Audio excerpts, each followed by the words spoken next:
Meeting కి permission లేదు అని హాల్ వాళ్ళు ఫోన్ చేసిన తర్వాత అసలు ఫోన్ చెయ్యక మొదలు వ్యక్తం వాళ్ళు మీటింగ్ ఎప్పుడైతే క్యాన్సిల్ అయిందో ఆ రోజే మీరు పర్మిషన్ పెట్టుకోండి అమ్మా మీకు టైం ఉంది కదా అని చెప్పి విష్ణు అన్న ఫోన్ చేసి మాట్లాడారు. సురేష్ ని కలవండి అని చెప్పి చెప్పారు. మేము కలవదలుచుకోలేదు, ఎందుకంటే విరసం మీటింగ్ క్యాన్సిల్ చేశారు. వాస్తవమే మాకు అర్థం అవుతుంది పరిస్థితులు. కానీ హాల్ మీటింగ్ కి ఈ రోజు పర్మిషన్ పోతే ఎప్పుడూ పర్మిషన్ పోవాల్సినటువంటి పరిస్థితి ఏర్పడుతుంది. వాళ్ళు వస్తే మనం కలుద్దాం అన్న దాంతో మేమైతే పర్మిషన్ కి వెళ్ళలేదు. కానీ 11వ తారీఖు సాయంత్రం హాల్ వాళ్ళు ఫోన్ చేసి మీ మీటింగ్ కి పర్మిషన్ లేదు అని చెప్పారు, మీరు పర్మిషన్ తీసుకొచ్చుకోండి అని చెప్పి అన్నారు. సాయంత్రం 6 గంటల తర్వాత సరేలేండి మేము ఇప్పుడు వెళ్ళలేము, పొద్దున్నే వెళ్తామని చెప్పినాం. శనివారం సాయంత్రం ఖచ్చితంగా ఏం చేయదు వారం రోజు. అట్లాగే ఆ రోజు ఆదివారం కాబట్టి ఆఫీసర్స్ ఉండరు అనేసి సోమవారం రోజు వాళ్ళకి ఫోన్ చేయటం జరిగింది. ఫోన్ చేసి ఏమండి మీరు పర్మిషన్ లేదు, పర్మిషన్ తెచ్చుకోమని చెప్పారని చెప్పి హాల్ వాళ్ళు చెప్పారు అని అంటే అది నా పరిధిలోకి రాదు, ఏసీపీ గారిని కలవడి అని చెప్పి చిక్కడపల్లి సిఐ గారు చెప్పారు. మేము ఎప్పుడు ఉంటారండి ఆయన అంటే సాయంత్రం 6 గంటల నుంచి ఉంటారు, ఎప్పుడైనా కలవచ్చు మీరు అని చెప్పన్నారు. సాయంత్రం 6 గంటలకు కూర్చుంటే 9:30కి ఆయన వచ్చారు. వచ్చి పలకరించారు బాగా. ఆయన ఆఫీస్ లో పిలిచారు. పిలిచి అమ్మా ఇది నా పరిధిలో లేదు, ఇదంతా పై ఆఫీసర్స్ మా మీద ఒత్తిడి ఉంది కాబట్టి మేమేమి చేయలేము అని చెప్పి అన్నారు. సరే అని మరుసటి రోజు డిసిపి గారి ఆఫీస్కి వెళ్ళాము. 11:30కి అని చెప్పి అన్నారు. ఆ రోజు సెకండ్ ఫ్లోర్ లో ఉంటారంటే సెకండ్ ఫ్లోర్కి వెళ్ళాము. అవసరం లేదంటే కలవటం పర్మిషన్ కి ఫస్ట్ ఫ్లోర్ లోనే ఇచ్చేయడం అని చెప్పి అన్నారు.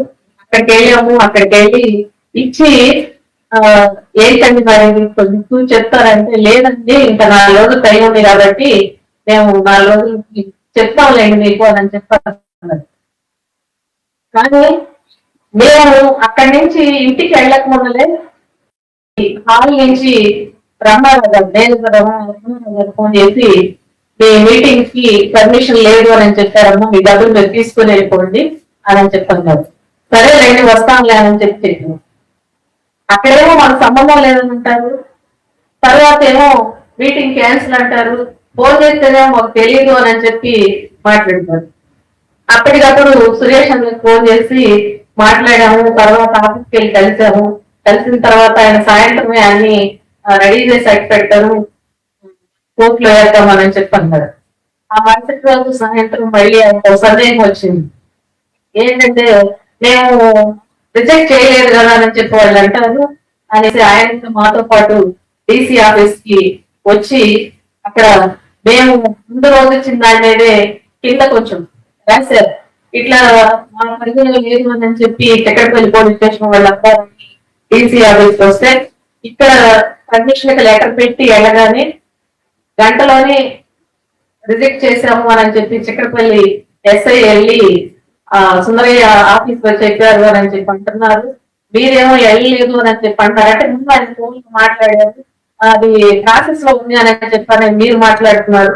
ఏ విషయం పెద్దగా టైం లేదు కాబట్టి రేపు 11 గంటలకల్లా మాకు చెప్పండి, మేము న్యాయపరమైనటువంటి తీసుకొని మేము ముందుకు వెళ్తాము అని చెప్పి రాత్రి సంతకాలు పెట్టేసి మళ్ళీ రిటర్న్ తీసుకొని వాళ్ళ దగ్గర స్టాంప్ వేయించుకొని సంతకం పెట్టుకొని తీసుకొని వచ్చేసాం. నేను 10:30కే వెళ్ళాను, అక్కడికి ఎవరు రాలేదు. 11 గంటలకి వాళ్ళంతా రావటం మొదలు పెట్టారు. ఇక్కడ నేను ఒక మాట చెప్పాలి మీకు. మామూలుగా అయితే తెలంగాణ సమాజంలో అందరూ తల్లి మామూలు బాగున్నారంటే తెలంగాణ అయితే నమస్తే అండి. అక్కడ జీపీసీ ఆఫీస్ లో ఏం జరుగుతుందో తెలుసా, వచ్చి నమస్తే అంటే జై శ్రీరామ్ అంటున్నారు. జై శ్రీరామ్ నాకు అసలు ఏం అర్థం కాదు. ఏంటిది జై శ్రీరామ్ ఏంటి అర్థం కాలేదు నాకైతే. సరే ఆయన ఏంటి ఇంకా వెళ్ళి ఏమైందండి పర్మిషన్ లెటర్ పెట్టాను కదా అంటే కంప్యూటర్ దగ్గర ఆయన రాలేదండి, ఆయన వస్తారు అని చెప్పి మరి మాకు మేము 11 టైం అని చెప్పి అన్నాం కదండి, మాకు మళ్ళీ కోర్టు వేసుకోవడానికి టైం అయిపోయింది కదా అని చెప్పి అడిగాను. ఆయన 11:30 దాటిన తర్వాత వచ్చారు. రాగానే నేను వెళ్ళి కలిసాను. కలిస్తే ఇప్పుడే మేడం గారి దగ్గర పంపించామండి, 5 నిమిషాలు చెప్తానన్నారు. ఆ 5 నిమిషాలు అట్లా 12:30 దాటిపోయింది. 12:30 తర్వాత ఏమండి చిక్కడపల్లి ఎస్ఐ మీ మీటింగ్ ని రిజెక్ట్ చేశారు, వాళ్ళకేమో కారణాలు ఉన్నాయి, ఇబ్బందులు ఉన్నాయి అని చెప్పి ఆయన చెప్తున్నారు అని చెప్పి అన్నారు. సరే మరి అది రిటర్న్ గా రాసి ఇవ్వగలరా అని చెప్పి అడిగాను. అడిగితే లేదండి మేమేం రాసి ఇవ్వలేము అని చెప్పి అన్నాను. సరే ఆయన కలుద్దామని అనుకుంటే ఆయన మీటింగ్ లో ఉన్నారు, ఆలస్యం అవుతుంది అని చెప్పి అన్నాను. ఈ లోపు మేము కోర్టులో ఏమని మళ్ళీ సురేష్ అన్నకి ఫోన్ చేసి చెప్పాము. ఆయన అయితే ఒక మాట అన్నాను, అమ్మ వేస్తున్నాను, రేపు మధ్యాహ్నం మీకు పర్మిషన్ వచ్చేటట్టు చేసే బాధ్యత నాది అని చెప్పన్నాడు. నాకైతే ఆయన చెప్పాడు ఎప్పుడైనా సరే ఆయన వింటున్నాము, కానీ కోర్టులు మీద మనకి అది రాణిస్తారా రాని డౌట్ తోని మేము మళ్ళీ ఇంకో హాల్ కూడా బుక్ చేసి వచ్చాము. నిజంగా మాకు ఆర్థిక పరిస్థితి ఏమాత్రం బాగలేదు, అయినా కూడా వెళ్ళి వేరే హాల్ కూడా బుక్ చేసి వచ్చాము. కానీ సురేష్ అన్న అన్నట్లుగానే నిజంగా ఇప్పుడు అందుకు వాళ్ళకి ప్రత్యేకంగా కృతజ్ఞతలు తెలుస్తున్నాము. సురేష్ అన్నకి, విష్ణు అన్న వెంటనే ఈ టైం అవుతుంది, ఆ టైం అవుతుంది, ఇది రాదు మళ్ళీ, ఇది టైం అయిపోతే అని చెప్పని నేను లైవ్ లో చూశాను హైకోర్టులో వాదనను. విష్ణు అన్న అయితే సురేష్ అన్న కుర్చీ వెనకాల ముందు ఒక అరగంట ముందు పోయి నిలబడి ఉన్నాడని, అందుకు చాలా చాలా కృతజ్ఞతలు. ఇంకా విషయం ఏంటంటే ఇప్పుడు అమ్మప్ప సార్ మాట్లాడారు, అదే విషయం నన్ను కూడా అడుగుతున్నాను. పార్టీనే లేదు కదా ఇంకెందుకు, కానీ పార్టీ ఉందా లేదా అని కంటే ప్రజలకి ప్రశ్నించే హక్కు ఉండాలి, వాళ్ళ బాధల్ని సంతోషాన్ని దుఃఖాన్ని పంచుకునేటువంటి పరిస్థితి ఉండాలి. మేము సంఘం పెట్టుకున్నదే అటువంటి పరిస్థితి లేదు కాబట్టి మేము సంఘాన్ని పెట్టుకున్నాం. సంఘాన్ని పెట్టుకున్న తర్వాత చాలా ఇబ్బందులు పడ్డాం. ఆ తర్వాత వచ్చిన తర్వాత అట్లాగే ఇక్కడ ఉన్నటువంటి ఇట్లాంటి లాయర్లు మేము ఈ ప్రజల సహకారంతోనే మేము చాలా మందికి ఇంకో ఆ ఒకటే కాదు, ఈ సంస్కారంతోనే కాదు, ఎవరైతే త్యాగం చేసి ఉన్నారో ఆ నెత్తి మొక్కల పక్కన నిలబెట్టటువంటి మమ్మల్ని అందరూ గుర్తించారు. అందరూ కూడా మాకు సహకరించి మమ్మల్ని మేము ఈ స్థాయికి అంటే ఎటువంటి ఇబ్బందులు పెద్దగా ఇబ్బందులు పడకుండా ఈ సంఘాన్ని పెట్టుకునేటువంటి స్థితికి వచ్చాము. కానీ ఈ రోజు పార్టీ లేదు కదా అంటే మా వాళ్ళు చనిపోయిన వచ్చేస్తారా, మరి ఎక్కడి నుంచి వస్తారు? సరే పార్టీ ఉందా లేదా ఎందుకంటే మేమైతే ఒకటి అనుకుంటాము, దుఃఖాలని కలబోసుకోవడానికి మాకు మేమే అర్థమవుతాము, మా బాధలు అనేది మాకే అర్థమవుతాయి తప్పితే పక్క వాళ్ళకి అంతగా అర్థం కాదు అనేది మేము అనుకుంటాం. వాళ్ళు మేము ఏ వర్గం ఏ స్థాయి చదువుకున్న చదువు లేనప్పటికైనా ఎవరైనా సరే బాధను తలపోసుకోవడానికి దీనిలో ఉన్న వాళ్ళకి మాత్రమే అర్థం అవుతుంది. ఆ కుటుంబాల్లో ఆలోచన మమ్మల్ని మేమందరం కలిసి మా దుఃఖాలని సంతోషాలని కలబోసుకునేటువంటి దాన్ని మేము వదులుకోదలుచుకోలేదు. మాకు ప్రతి మనిషికి కూడా ప్రశ్నించే హక్కు ఉండాలి అనేది అనుకుంటుంది. ఇప్పటికి కూడా మేము ఒకటే చెప్తున్నాం, రాజకీయ చైతన్యంతో మేము ఈ సంఘాన్ని పెట్టుకోలేదు. మా వాళ్ళని చంపేసి 100 మంది పోలీసులు జీపులతోటి పెట్రోలింగ్ చేసినట్టుగా ఊళ్ళల్లో తిరిగి కుటుంబాల దగ్గరికి ప్రజలను రావేయకుండా మా దుఃఖాన్ని పంచుకోలేకుండా మమ్మల్ని ఇబ్బందులు పెడుతున్నారు కాబట్టి మేము ఈ సంఘాన్ని పెట్టుకోవాల్సినటువంటి పరిస్థితి వచ్చింది. ఆ స్థితిని మేము ఇంకొకరికి ఆ ఇబ్బందుల్ని కలగకూడదని మేము ఈ సంఘాన్ని పెట్టుకున్నాం. మేము దీన్ని వదులుకోదలుచుకోలేదు. చైతన్యం లేదు, కానీ మాకు ఒక లక్ష్యం ఉంది. ఏంటంటే మా హక్కుల్ని మేము వదులుకోకూడదు అనుకుంటున్నాం. నిన్న కోర్టులో వాళ్ళు మాట్లాడేటప్పుడు సురేష్ అన్న విప్లవకారుల కుటుంబాలు అని చెప్తున్నాడు. ఏ విప్లవకారులు అని అడిగారండి జడ్జి గారు. మావోయిస్ట్ పార్టీ విప్లవకారులు అని చెప్పాడండి. మావోయిస్ట్ పార్టీ అది బ్యాండ్ ఆర్గనైజేషన్ కదా, దానికి ఎట్లా ఇస్తారు పర్మిషన్? అనేసారు. నిజంగా మాకేమనిపించిందంటే కుటుంబాలు మేము మామూలు పార్టీ కాదు మేము.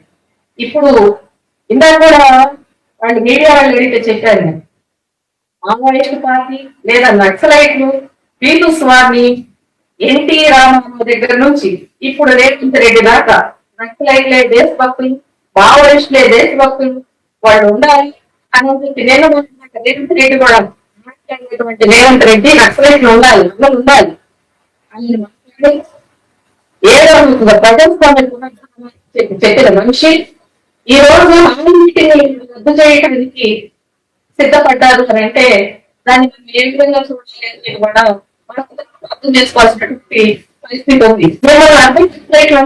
అంటున్నాను దానికి చెప్పారు నేను చెప్పాల్సిన పర్లేదు.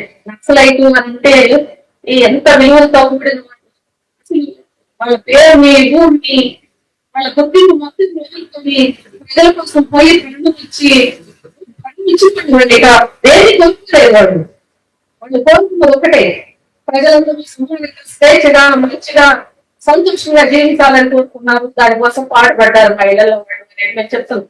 199 ఎన్కౌంటర్లు కోర్టు ఎన్కౌంటర్లు అనేది చెప్తున్నాం. కొట్టుకెళ్ళి కాల్చి చంపేసి ఎన్కౌంటర్ కట్టుకోవాలని ఈ రోజు కుటుంబాలు కూడా ఈ విధమైనటువంటి మాటలు మాట్లాడుతూ ఇంకా మేము దానిలో అప్లికేషన్ లో ఏం వేస్తుంటే పర్మిషన్ లెటర్ కోసం మా కుటుంబాలు జూలై 18వ తారీఖున మా సంఘం పుట్టిన రోజున మేమిద్దరం కూడా కలుసుకొని మా దుఃఖాలని సంతోషాలని కలబోసుకుంటాం. మా అమ్మమ్మ కోసం మాట్లాడుకుంటాము. మళ్ళీ వచ్చే జూలై 18 నాడు మళ్ళీ కలుసుకున్నాము అని చెప్పి విడిపోతాము. కొంతమంది కాలం చనిపోతూ ఉంటారు, కొంతమంది కొత్త వాళ్ళు చేరుతూ ఉంటారు. అంటే దాన్ని ఆ పీపీ గారు చదివి కొత్త వాళ్ళు చేరతారు. ఇదే చేరతలేదు లేదా ఇంకో కల్పిస్తే ఆ కుటుంబాలు వచ్చి ఈ సంఘాలు చేరతారు. దాన్ని కూడా తెలియకపోతే మేమేం చేయలేదు. ఇంకా పైపెచ్చు ఈ పిటిషనర్లు ఇద్దరి మీద 12 కేసులు ఎవరు మేము తిరిగి కేసేయాల్సింది కుటుంబాలని మా కుటుంబ సభ్యులను తప్పేసి మా మీద కేసులు పెట్టి సంఘాన్ని మూలించాలనే దురుద్దేశంతో కేసులు పెట్టినటువంటి వాళ్ళు ఇట్లా పెట్టాము అనేది కేసులన్నీ మేము వేసుకోవడం. మేము కేసులు వేయాల్సింది పోయి మీరు మా మీద వాళ్ళ మీద 12 కేసులు కాబట్టి ఎక్కడి నుంచి వచ్చింది? మేము చేసాము తప్పులేమని మేము ఈ సంఘంలో పనిచేస్తున్నాం. ఎవరైతే కొత్తగా మీ ఎన్కౌంటర్ పెట్టడంలో హత్యలు చేయబడ్డారు వాళ్ళని తీసుకొచ్చుకోవడానికి మీ సమక్షంలోనే మీతో మాట్లాడి తీసుకొచ్చుకుంటున్నాం డెడ్ బాడీస్ ని. మీరు ఎదగకపోతే కోర్టులో పర్మిషన్ అడిగి తీసుకొచ్చుకుంటున్నాం. అంతే తప్ప మేమేమి యుద్ధాలు చేయడం లేదు, లేదంటే మీ మీద మేమేమి దాడులు చేయడం. దాన్ని ఇది పక్కన పెట్టేసి వీళ్ళు ఎట్లాంటి వాళ్ళు మేము చెప్పి మాట్లాడుతుంటే ఏమనుకోవాలి? అసలు పర్మిషన్ ప్రాసెస్ లేదనుకోవాలి. రద్దు చేయడానికి వాడికి ఏం అధికారం ఉంది? ఇది అడగటం కూడా వేస్ట్. ఎందుకంటే 100 కానీ చట్టాన్ని కానీ వీటినే గౌరవించిన వాళ్ళు చూస్తుండగా మొత్తాన్ని తగ్గిపోతే వాళ్ళ పేరుతోని మా మామిష్టి పేరుతోని గౌరవవుతున్నటువంటి వాళ్ళు ఈ రోజు ఎల్లి ఒక వర్షాలు కానీ లేనటువంటి ప్రకృతిని ఆనం చేసి ఇట్లాంటి పరిస్థితిని తీసుకొచ్చినటువంటి వాళ్ళు ఇట్లా చేస్తున్న మన ఇద్దరు అందరం చూస్తుండగా మన కాళ్ళ జరుగుతున్న దాంట్లో ఎందువల్ల అంటే నేను ప్రశ్నించకపోవడం వల్ల జరుగుతున్నది. ఇట్లా చేస్తున్నటువంటి వాళ్ళు మన మీటింగ్ రద్దు చేయడం అనేది పెద్ద విశేషం ఏం కాదనేది మాకు అనిపిస్తుంది. కానీ దీనికోసం దుఃఖాన్ని పంచుకోవడానికి కూడా కోర్టుకి వెళ్లాల్సినటువంటి పరిస్థితి. దానికి మళ్ళీ ఇవన్నీ చెప్పడం గురించి మన సంఘంగా మేము ఖండిస్తూ మీ అందరినీ కోరుతూ మీరందరూ మా అందిస్తూనే ఇక్కడికి వచ్చారని మేము అనుకుంటూ వచ్చిన వాళ్ళందరికీ తెలుసు. అట్లాగే ఈ ప్రజలందరి కోసం వాళ్ళ గుర్తింపుల్ని అన్ని వదిలేసి త్యాగం చేసినటువంటి వాళ్ళు జోహార్ చెప్తూ జోహార్ మన వీరులకు కొనసాగిస్తాం. ఆశయాలను ఇప్పుడు POW జాయింట్ సెక్టర్